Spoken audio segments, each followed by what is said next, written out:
didn't know either, but I had to find out, so I was just kind of curious.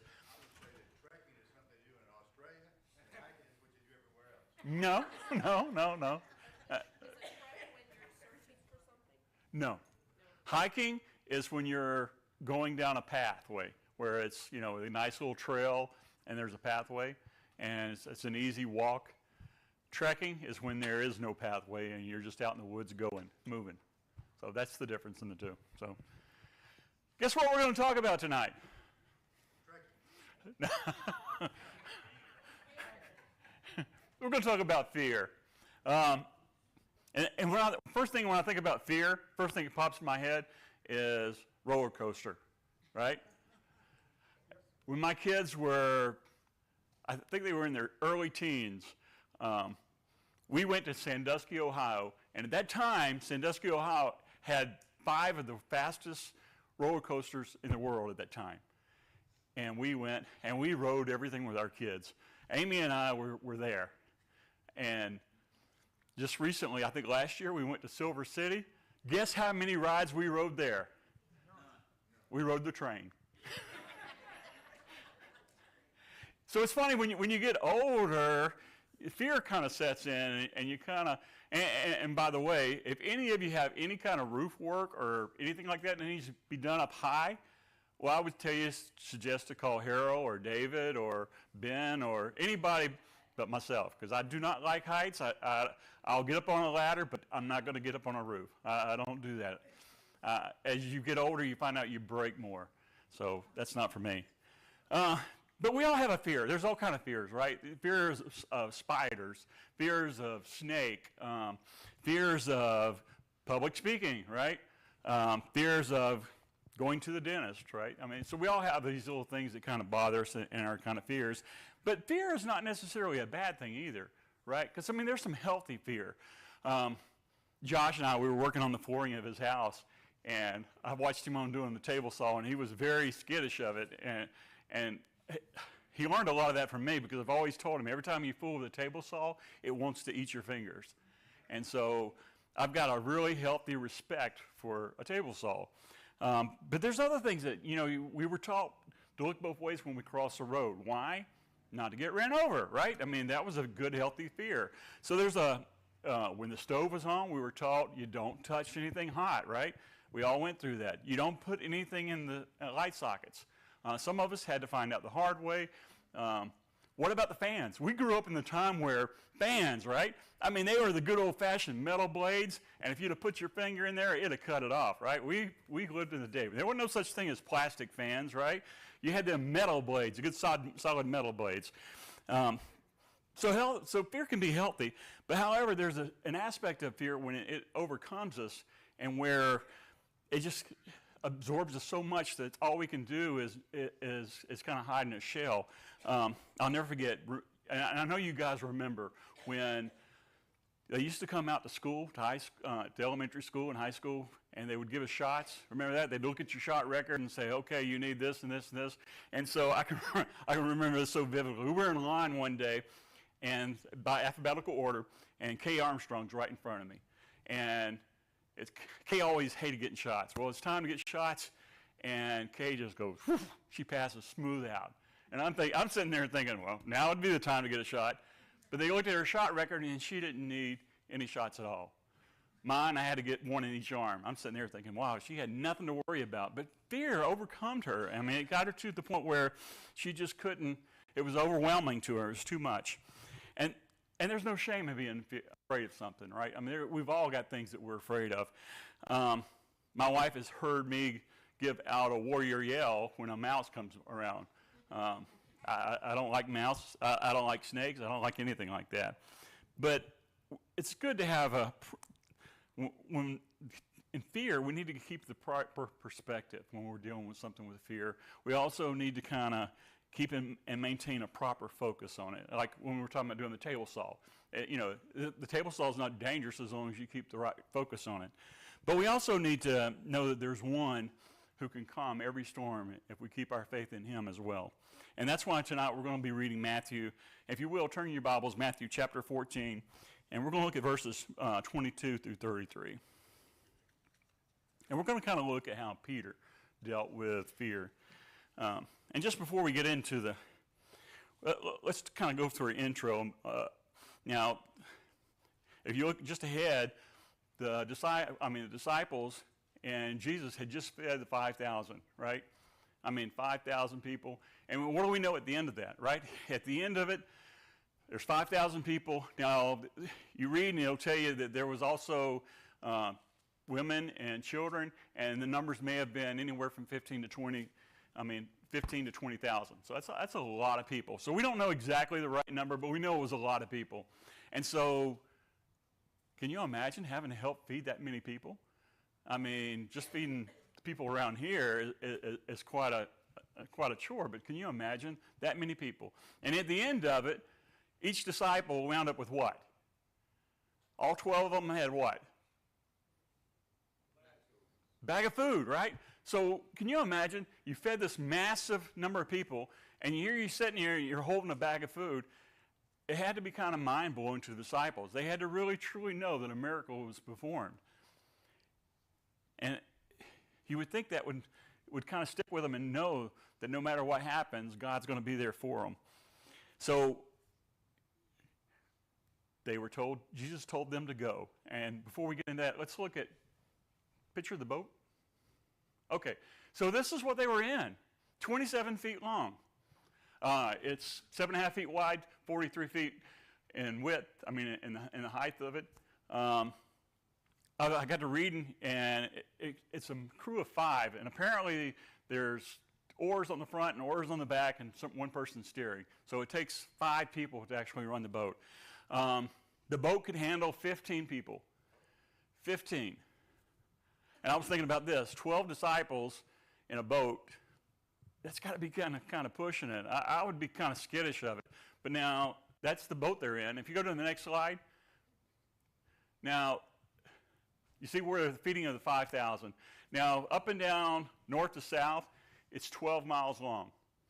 And estimated from feeding the 5,000 to Gersnet is 8 miles. That's a long way. How long does it take to paddle 8 miles? Well, a kayak, an average person can do a kayak about 2 miles in an hour. So it would take them at least, to get halfway, it would take them at least, 2 hours, 3 hours? And that's somebody, who can do that, right? Who can paddle for an hour? I can paddle for about 45 minutes, and after about that, I'm tired. I've got to sit there and rest a little bit. Paddling, can you imagine? And now there was 12 disciples, so they took turns, but that had to be pretty tough to get out there. And not only that, they're fighting the wind. The wind can have a big factor on everything when you start paddling. All right, so let's go ahead and go to, okay.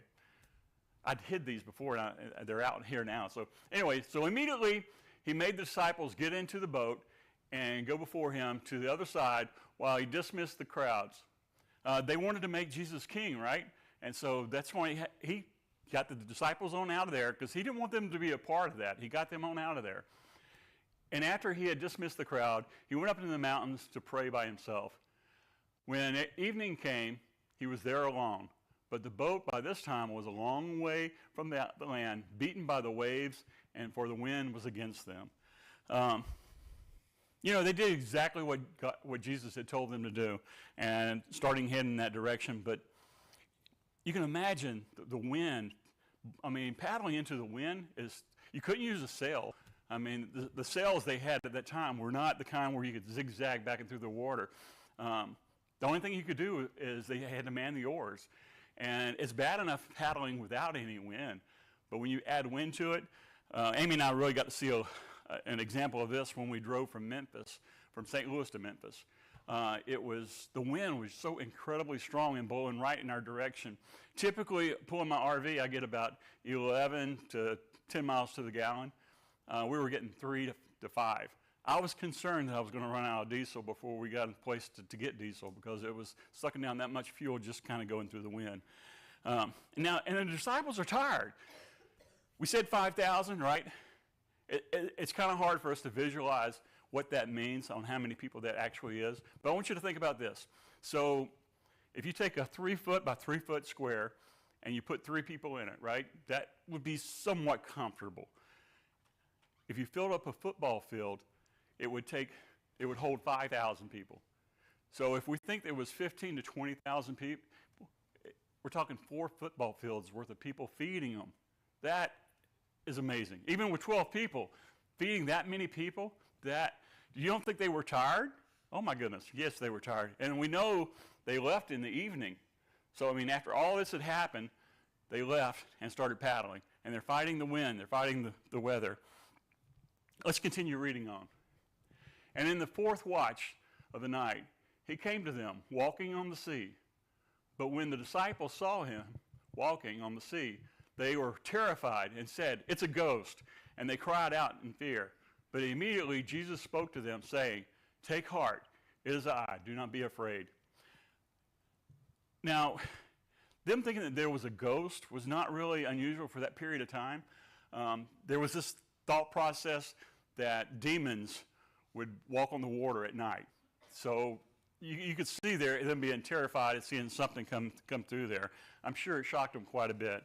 Now, most scholars will tell you, and tend to agree from all the commentaries I read, that the 4th watch is somewhere between 3 and 6 in the morning. So if they left at 5 in the afternoon or so, and here they are at 3 o'clock in the morning, right? I mean, we're talking a lot of paddling. And if you're only halfway there, now, and think about this, 4 of those guys were sailors. I mean, we're fishermen, right? They had been out, they knew the Sea of Galilee. They had been out there in the worst of the storms, and they knew how bad it would get, right? And yet, they're terrified too. That's pretty bad. When you start seeing people that are fishermen or who have been out there and done their living doing that, and they're fearful, that's kind of scary when you think about it. We don't know why Jesus waited so long to go and come approach them. There's nothing that tells us why he waited so long. But you kind of have to think that maybe he was waiting till they got to that desperate moment, you know. And you can imagine if they're halfway out, I mean, it's sink or swim. There's treading water. It takes a lot to tread water, even if you're a good swimmer. I can remember as a kid, there was 6 of us, and we were going to swim across this creek, and you're fighting the current the whole way. And we get almost to the bank, and one of the guys starts cramping and says he can't make it. And you know what? There was nothing the other 4 of us could do. I mean, the other 5. We couldn't do anything. We couldn't help him because we were tired and we were exhausted, and there was just no helping him at all. Luckily, he'd made it just enough to the sandbar to stand up. But imagine when you can't see land, and all of a sudden you're fearful that the boat might be swamped. And it's not like you had a life preserver or something that you could hang on to, right? I mean, you had nothing. And so it was very important that if you know, I mean, I can imagine the desperation that they had. So we don't have no idea why Jesus waited, but he came at the right time. And, you know, Jesus, go back. Look what Jesus told them. He didn't tell them, stop being afraid, did he? He said, take heart. It is I. Do not be afraid. Now, you would think this would be deja vu, right?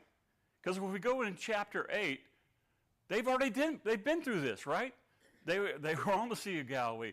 The storm came up, and Jesus stopped the storm, right? I mean, so you'd think there would be a little deja vu there, but there wasn't. Let's go ahead and go to the next verse. And Peter answered him, Lord, if it is you, command me to come to you on the water. And he said, come. So Peter got out of the boat and walked on the water and came to Jesus.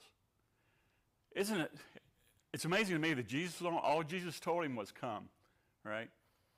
And I can't even imagine what it was like for Peter to take that first step. That first step on water that, I mean, it defies completely the laws of gravity. But here he is taking that first step. And I wondered about this too, is if you're one of the other 11 disciples and you see Peter taking that first step, what would you think? Would you be like, well, you know what, if Peter could do it, I can do it too, right? But they didn't move, right? We don't know of anything that they did at all. They kind of, it seems like they just kind of stayed over there and kind of cowered. I can't imagine what it was like for him. And I'm sure as he's walking toward Jesus, don't you imagine Peter's getting a little bit more confident about it? He's feeling like, okay, yeah, we got this. But let's go ahead and read on.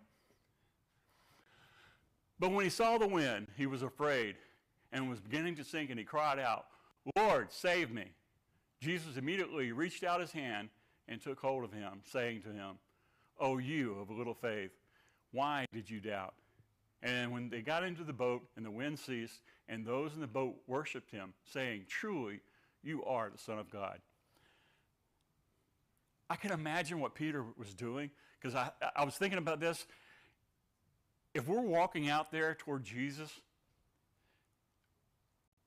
we have a tendency to want to look back, don't we? And we don't know that Peter did, but we know he did take his eyes off Jesus and started looking at the wind and the waves and all. I don't want to go and look. Human nature in me, I would look back to see where I came from or how far I was out from the boat. And I'm sure Peter did look away from Christ and saw the waves and the wind and started to sink. But then, can you imagine the hand of Jesus reaching up and grabbing you and pulling you to safety? That was pretty amazing. But you know what? We can learn some things that Peter taught us from this. One of the first things we need to do is we need to go, next slide please. We must go where God leads us. And you know, sometimes that's not always just a different location. That's not always going overseas anywhere. That could be where he leads us on doing something different, doing something for God, standing up for God. It doesn't necessarily mean us traveling somewhere. And I'll give you a good case in point. Amy and I we had left LaPlace Church and we were looking for a new church. And we had been with the youth group for 7 years. I was over the youth group and taught every Wednesday night. You taught every Sunday night. You taught Sunday day. I mean, so you never got to go to an adult class because you were busy teaching. Then you had to set up for teachers for the following year. It was a lot of work. And my hat goes off to Tim and Ben. It's a lot of work. Well, the one thing we didn't want to do is we just wanted to go to church and be a member. We didn't want to do anything else. But we go to Barton Avenue, and we see these kids, and what do you think these kids needed? The church needed a youth leader. And I'm telling you what, that's not what we wanted. But, we kind of like, you know what, this is where God wants us to be. And we got back into the youth group with the youth program and started their youth program there. And, we were very blessed by it. It's amazing how God can lead you. And I was thinking about this, everybody here, God led us here to this moment. I mean, it's not coincidence that we're all in this room together, that we learn from each other and we love each other. And that's not coincidental either. I think God puts the people around you that you need. Mark 16:15 says, and God said, go into all the world and proclaim the gospel to the whole creation. That's the first part of what? The Great Commission, right? First part of the Great Commission. If anyone serves me, he must follow me. And where I am, there will servant be also. If anyone serves me, the Father will honor him. The disciples, they didn't hesitate. They didn't hesitate to leave when Christ told them to leave. When he told them to get in the boat and go, they went. They went where he told them to go. And that's the way we should be too. And there's some times where somebody's going to ask us to do something that we're going to have to step out. And it may not be something that we're familiar with. It may be something that we've got a little fear about. But you know what? You need to step out. Sometimes God puts you in those positions to where you have no choice. And I tell you what, I've learned a lot from just that. And I'll be honest with you, public speaking was never something I enjoyed doing. But God will put you in those places where you have no choice. The disciples were in the Sea of Galilee when Jesus sent them. When they set out to cross it, they didn't ask him how long it was going to take them. They just went. They went as he told them. And there's challenges and experiences for all of us, and there's going to be trials. Why do we have trials? Well, if everything was so easy, would we ever grow? Would we ever gain anything? Would we ever be able to help somebody else out? We really need trials in our lives. It really makes us stronger. It's never great going through them, right? Whether it's a loved one that's sick or whether it's something that you're going through personally, if it's finances, none of those things are real. They're not good when they're going on. But you know what? We learn to lean on God, and we grow from that. And when the next thing comes along, and this is what I love about God, is in my life, God has given me little hurdles to jump over and preparing me for the big hurdles. And that's what he does for each and every one of us. He gives us those little hurdles first. Brian, Yes, sir. one reason we have these trials and problems in this life, God wants us to realize that this earth is not our home, but this is a temporary place to be. That's we shouldn't love this. Don't get too comfortable. Exactly. You're not going to be here very long. That's exactly it. And Ron, I think that's sometimes, when we're younger, we think differently, but when we get older, we start looking at, well, we're more on the end of it, right? And we realize that this is very temporal. We've yet to live the life that God wants for us, and that's what's really kind of exciting when you think about it. We haven't lived that life yet. It's coming. It's right around the corner for each and every one of us. Go to the next slide, please. We must recognize Jesus is with us. That's important. Any undertaking that we're going through, I know a lot of times we go out there and we try to take it all on ourselves, right? And when things get so bad, then we start calling on God. We need to put God first. We need to look at him first and call on him for strength. And you know what? God will send you people. If he doesn't give you the ability, he'll send somebody your way that does. But we need to know that God's there for us and that he'll help us through most anything. He's always there by our side. I really love this Deuteronomy 31:6. It says, "Be strong and courageous. Do not fear. Do not fear or be in dread of them. For it is the Lord your God that goes with you. He will not leave you. He will not forsake you." You know, that's comforting to know that God's with us every step of the way, that we're not out here on our own, that no matter what comes up, he's going to be right there for us. And, you know, it's funny that when the disciples saw this figure out there, you would have thought they would have yelled out, "Oh, it's our Savior coming to us," but their first inclination, their first thought was it was a ghost. And I think fear does that to us. If we let fear get so much in our head, and it's not just fear either, worry, right? We can worry about things to the point where we lose our focus on Christ. Next slide, please. And this is the one I like most, and this is the one I really think, this is what I think Peter did, right?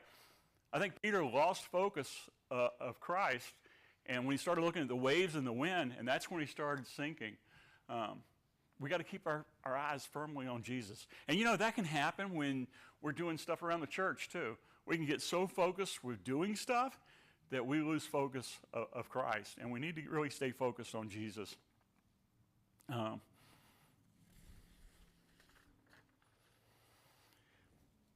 know, when I was young, I used to be afraid of the dark. I hated it as a child. I hated being out in the dark. And my mom, she would always tell me, she said, "You know, son, when you get like that, you need to just say it over and over in your mind and know, when I am afraid, I will trust in thee." And know that Christ is with you at all times. And you know what? She was right. It worked. I mean, as a kid, I can remember saying that over and over and knowing that Christ is with us, that we're not out there on our own, that we're never alone, that even when we think we are, Christ is right there with us. We need to know that Jesus is with us when we can trust on him when things go bad. You know, when Jesus was talking to the disciples, he didn't ask them, "Why were you in fear?" Right? What did he ask them? "Why do you doubt?" And doubt is probably our worst enemy. We can't doubt. We've got to have Faith. And how do we build faith? How do you get faith? Staying in the Word. What else? Faith comes by hearing and hearing the Word of God. Absolutely. 10:17. Absolutely. We also gain faith by going through trials and tribulations as well, don't we? I mean, we grow from them. And we know that we know that when, I'll tell you this, when Amy and I were trying to have kids, Amy had several miscarriages to the point where we'd given up on having any kids at all. In fact, we looked at adoption, and we'd heard back from the adoption agency the day that she found out she was pregnant again. We didn't tell nobody, until she was into her third trimester. We didn't tell any of our family because we didn't want to tell them. We didn't want any heartbreak or anything like that. And then wham, God gave us Josh, and then God gave us Brad. And I just truly look at that as, God's there with you. Prayer is it's one of our most powerful things. So just to recap, the three things we need to keep in mind is we must stay where God leads us. We must recognize that Jesus is with us. And most of all, there they are. And most of all, we need to know that we need to keep our eyes firmly focused on Christ. I think that is the most biggest one. If we keep our eyes firmly focused on Christ, everything else will pretty much take care of itself. What are y'all's biggest fears? Hey, you know what Winston Churchill said about fear? You know what he said? All they can fear is fear itself. That's true. That's a good statement. That is a very true statement. Fear darkness too, just like I do. Has there been anything you've had to overcome with fear? I know many of you. I mean, public speaking, right? Coming up here and talking to people.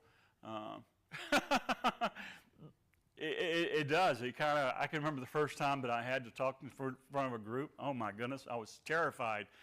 And that thought process of think about looking at everybody like they don't have any clothes on, that don't work. I don't know whoever come up with that, but that don't work.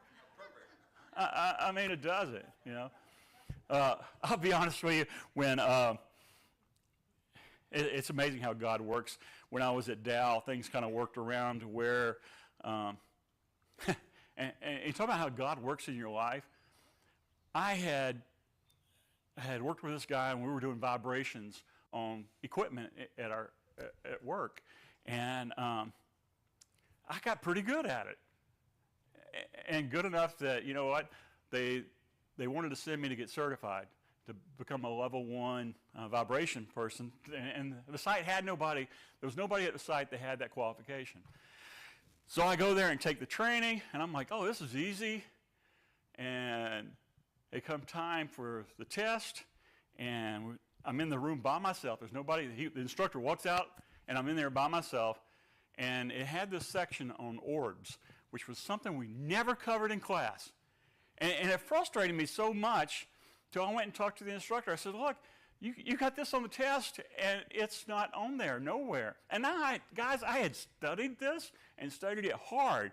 And I had prayed to God about this. I said, God, let me have wisdom when it comes to taking that test. And the instructor told me, he said, oh, yeah, we covered a little bit of it. And I'm like, I know what we did. We didn't. And he said, go on back and try to answer it the best you can. Well, I go back in there, and my book's sitting right there next to me. I could have very easily opened that book and found the answers. And I very easily could have done it. Because there was nobody else in the room. The instructor, there was no...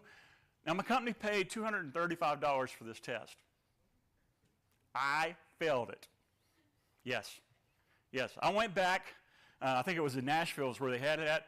I went home, and I failed that. $235. Whoop, gone. I was mad. I was like, this was so unfair. God, how could you do this? How could you put me in a position like this? It doesn't make sense to me. A year later, Dow came in. And things we didn't know if we had a job or not. And I was very fortunate that I got put into this special group.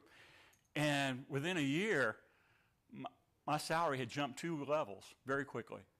And if I'd have been certified If I'd have been the only vibration tech that had been certified at that site, I would have been in vibration department and not where I was at.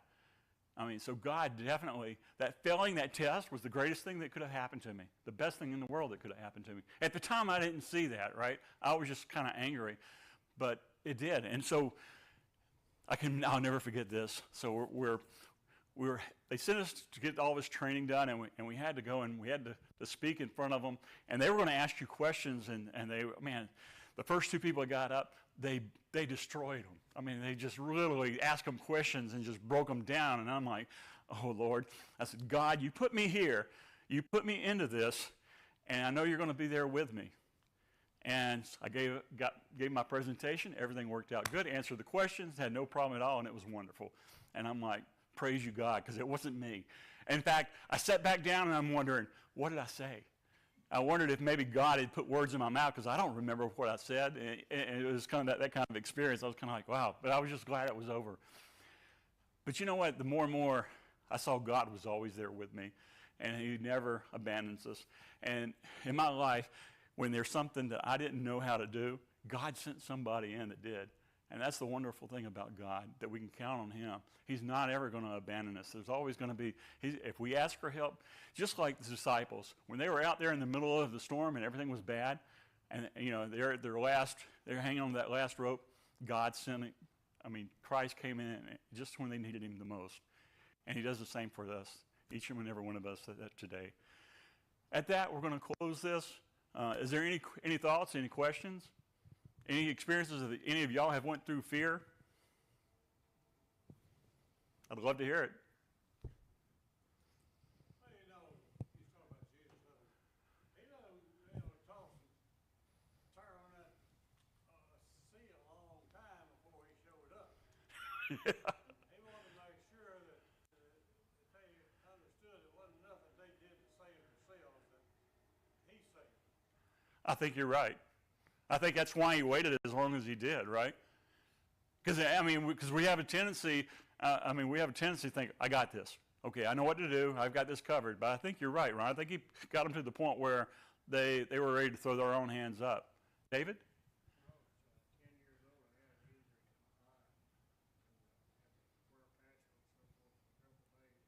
to my eye. And had to wear a patch and so forth for a couple of days. My brothers, two brothers, they were going camping one night on this farm we lived on. About a quarter of a mile down in the woods where I knew they were going to be putting their camp up in their cabin. They were going to build a little log house, cabin or whatever, or lean to.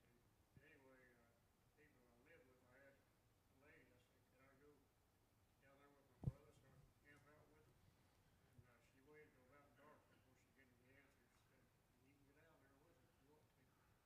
So I took off, and I bet I was clearing whatever was in the way. I cleared it to get down there to them. So I could just feel, terror around me. Yeah. Behind me, around me, beside me. I was cruising. And your mind will mess with you too. I mean, if you have enough fear, your mind will really, like the disciples thought they were seeing a ghost. Man, our mind can play tricks on us, and we can see things that aren't there. I mean, so you got to be careful and keep our focus on Christ. That's the most important thing of all. If you get anything out of this, that's the most important thing, is we got to keep our eyes on Christ and keep focused on him. And if we do that, everything else pretty much will take care of itself. Peter, he's the only one that stepped out of that boat, isn't he? That kind of stayed in it. But you know what? I mean, we talk about him, but I mean, there was 11 other guys sitting in that boat, right? I mean, so I got to hand it to Peter. I mean, we know what Peter does later on, but Peter's always the guy to step out, right? I mean, he may put his foot in his mouth, but he's the kind of guy you need. We were talking the other day. We were talking about Ed. Ed would say the things that people thought in their minds that nobody would say or were afraid to say. And I miss Ed so much, because Ed would say things that you thought in your mind that you would never dare say in front of everybody. Ed would say, and I love that about Ed. I mean, I really miss him. And he had a way of saying it where it was funny, and even though it's what you really wanted to say yourself, he had no fear. Truly no fear at all. But that's. If anybody else has got anything else, I'd like to hear from anybody else. Anybody, yes. I had a footnote in my Bible, and it was talking about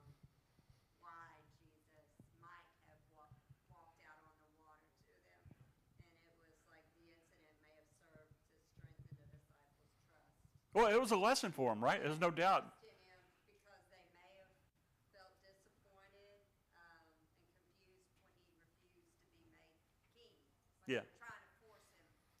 Well, I think that's why he sent I think that's why he hurried up and got the disciples out of there so that they wouldn't, because they wanted to make him king too, and they would have been part of that. And I think that's why he rushed them out the door and he dismissed the crowd himself.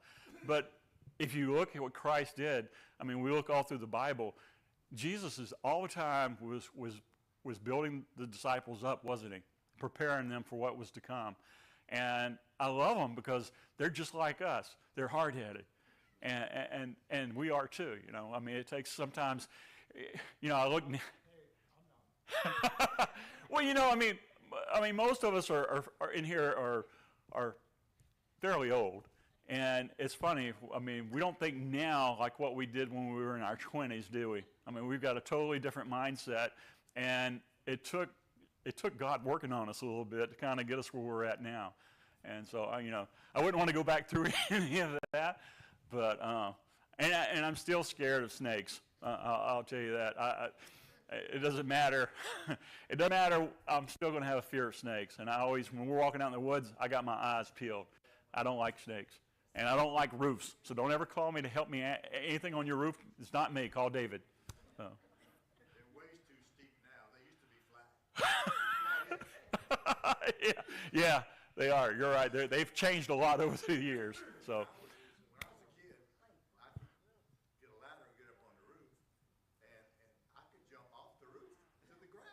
Yeah. It wasn't that high or that dangerous. You could do it. It's a lot higher now because the ceilings are a lot higher too. Are we ready for snack? All right. So tonight we got two different types of Australian.